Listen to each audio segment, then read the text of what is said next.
that outfielder who stole 24 bases, hit 41 doubles, and has one of the best first steps defensively you'll see in the American League, is being offered in a trade package that could finally solve this team's biggest problem.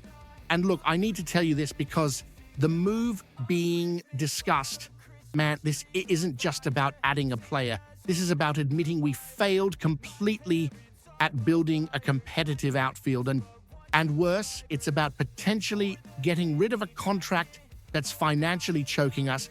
Because if this happens, we're talking about real speed, real defense, and a guy who has contract control through 2028.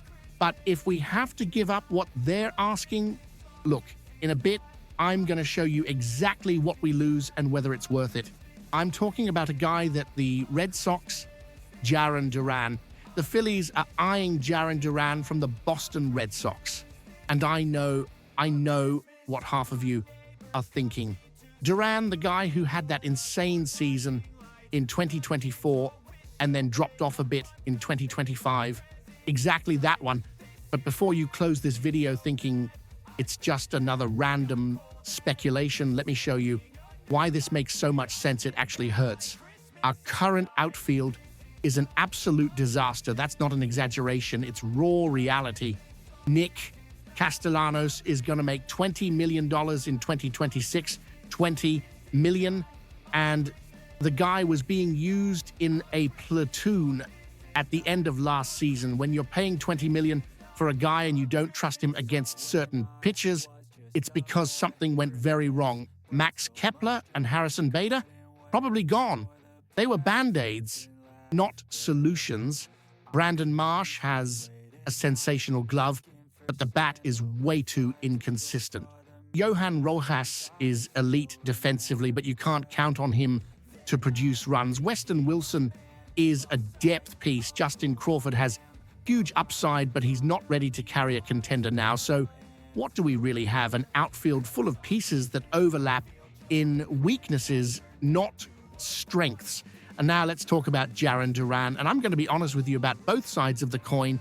In 2025, he hit .256, .332 on base, .442 slugging, 41 doubles, 13 triples, 16 home runs, 84 RBIs, 24 stolen bases, WAR of 4.7. Those numbers don't lie. The guy produces, and the best part, he's 29 years old in 2026. He's in his prime, and he has team control through 2028, which means we don't need to make some crazy long-term commitment. Duran returns to that 2024 form when he was an all-star. If that happens, we have a top of the order that's Trea Turner, Duran, Bryce Harper, Kyle Schwarber. Man, that's constant pressure on opposing pitchers.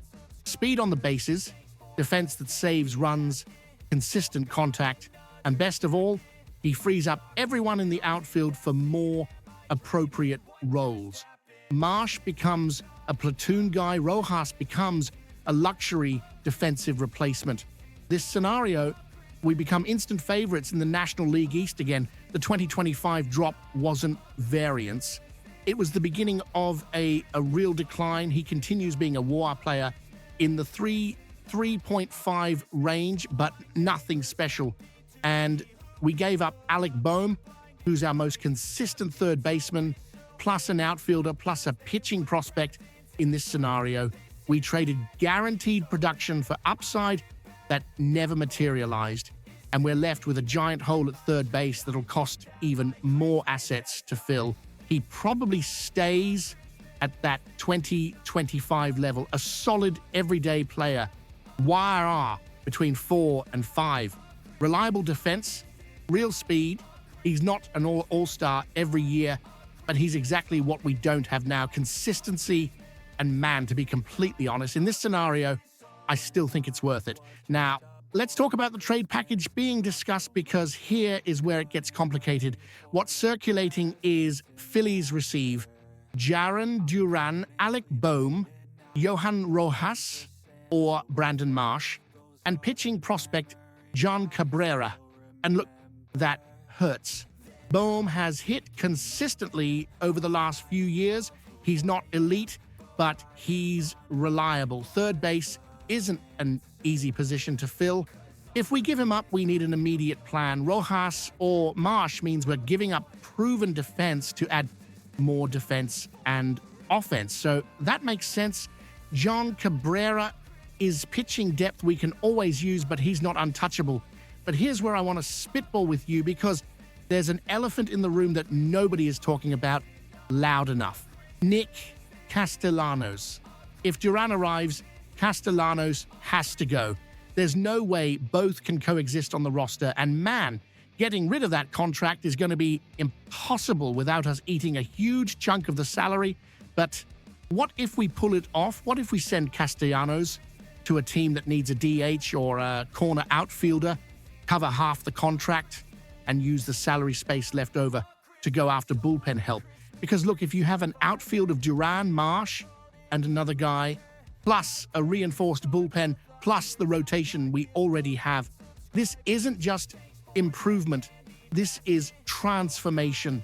And if we're crazy enough, imagine calling the White Sox and asking the price on Luis Robert Jr. now that Duran's solved center field, or going after a controllable reliever as a package deal. I'm going to be real about the risks, because I'm not going to sit here selling propaganda. Risk 1. Duran is a one-hit wonder or two-hit wonder. 2024 was the outlier, not 2025. Risk 2. We create a hole at third base that's more expensive to fill than the problem we solved. Risk 3. Boston is playing chess and we're playing checkers. They know something about Duran that we don't. But the rewards. Speed we haven't had since when? Real defense in center field. A guy who can bat anywhere in the lineup from 1 to 6. Contract control that gives future flexibility. And mainly the chance to finally have a balanced outfield. Here's my real take, no filter at all. I make this trade, and I make it today. Because look, Dombrowski publicly said losing Bo Bichette to the Mets was a gut punch. We have to respond. We can't go into 2026 with the same broken outfield expecting different results. Will Bohm be missed? Yes, but third base you can fill. Outfielders with Duran's skill set who have team control and are available, those don't show up every day, and mainly we have to maximize Bryce Harper's window. He's not going to be in his prime forever. Trea Turner's not going to be this player forever. The time is now. So tell me in the comments, would you give up Bohm, Rojas, or Marsh and Cabrera for Jarren Duran? Do you think he returns to 2024 form, or that 2025 is his new normal? And more importantly, if you were Dave Dombrowski, what other move would you make alongside this one to really put this team back on top? Because this conversation matters. It's not about being right.